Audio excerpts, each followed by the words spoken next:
Hi guys! Again, it's me, Finals TV. So for today's vlog guys, may konting paliwanag lang tayo sa komento ng isang netizen. Pero bago ang lahat, huwag niyo munang kalimutang i-subscribe at i-hit ang notification bell button para updated kayo sa mga bago kong upload. So ito nga guys, ang sabi ng isang netizen, natigilan ko na daw yung pag-content ko kina Sara Garcia at Jovelyn Gonzaga dahil wala daw itong relasyon. Ayon pa dito, meron ng proposal kay Jovelyn Gonzaga at yun yung sinuotan ng kwintas ni John Vic si Jovelyn Gonzaga na para sa kanya, proposal yun dahil nakaharap sa kamera. At ito yung naging sagot ko. Again, ipaalala ko po sa kanya na hindi yun proposal. Walang proposal na nabanggit nung time na sinuotan ni John Vic ng kwintas si Jobs. At may nilabas din na pahayag si Abby Maranyo tungkol dito. Na ayon pa dito, nakisoyo lang si Jobs.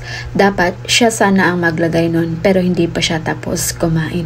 At nakakamay lang siya. Kaya ang tanging napag-utusan nila ay si John Vic lang dahil mas nauna itong nakatapos kumain sa kanilang 5. Kaya ito yung napag-utusan na magsuot ng kwintas kay Jobs. So sana maliwanag na tayo sa part na yan. Doon naman po tayo sa kanyang next comment na hindi ipahamak ni Sara yung sarili niya dahil alam niya ang batas. Legal po daw umano ang kasal nila ni Tansh. Hindi na daw nahiya kay Sara at inabuso na ang kabaitan nito. May points siya sa sinabi niya hindi ipahamak ni Sara yung sarili niya dahil totoong legally married pa ito kay Tansh. Kaya nga tahimik si Sara kahit ano pang ibato sa kanya tungkol kay Jobs at wala din silang inamin dahil sa sinasabi mong legal nga sila ni Tansh. At ipaliwanag ko din sa iyo na hindi po pang-abuso ang tawag doon. Bilang isang reactor or content creator, normal po na may i-react kaming tao. Lalo na if si Sara at si Jobs yung napili naming i-content since ang dalawang taong na yan ay isang public figure. Nasa mundo sila ng entertainment at talagang pag-uusapan sila based din sa nakikita namin sa kanila. Sa next comment niya naman, issue daw na may relasyon si Dina Wong at si Jovelyn Gonzaga gaya ng pag-issue kina Sara Garcia at Jovelyn Gonzaga. Kaya ang tanging masagot ko sa kanya, hindi issue. Talagang nagkaroon ng short-term relationship ang Gonza Wong. Pinutol nga lang agad ni Jobs dahil ayaw niya sa isang toxic na relasyon. At isa pa, sinave niya yung friendship nila ni Boss D. Kay Jobs galing yun. Siya mismo yung nagsalita sa isang common life ni Cici Rondina. At ito yung mas hindi ka panipaniwala na ginamit lang daw ni Jobs si Sara for fame. Hindi daw sikat si Jobs gaya ng ibang player. Napakalaking mali, sikat si Jobs, same kay Sara pero iba't ibang klase nga lang ang kasikatan meron sa kanilang dalawa.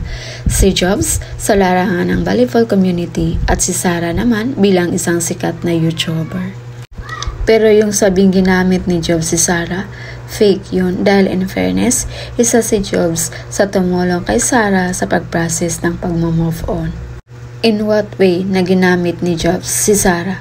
Matagal nang maraming supporters si Jobs sa beach volleyball pa lang. Sumikat din ang signal dahil sa kanilang tandem ni Dakis.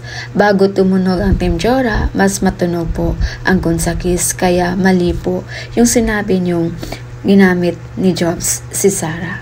Kaya bago sana mag-comment, konting research po muna. At ito pa, kaya daw hindi kinontent sina John Vic at Jobs dahil wala daw itong viewers. Konting recap lang about kay John Vic de Guzman, baka hindi mo alam na isa din itong artista sa GMA. Isa din itong leading man sa Abot Kamay na Pangarap at naging part din ito ng national team sa men's volleyball.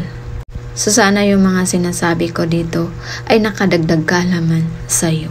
So yun lang muna yung pa-update natin guys. Again, this is Finals TV. Thank you for watching.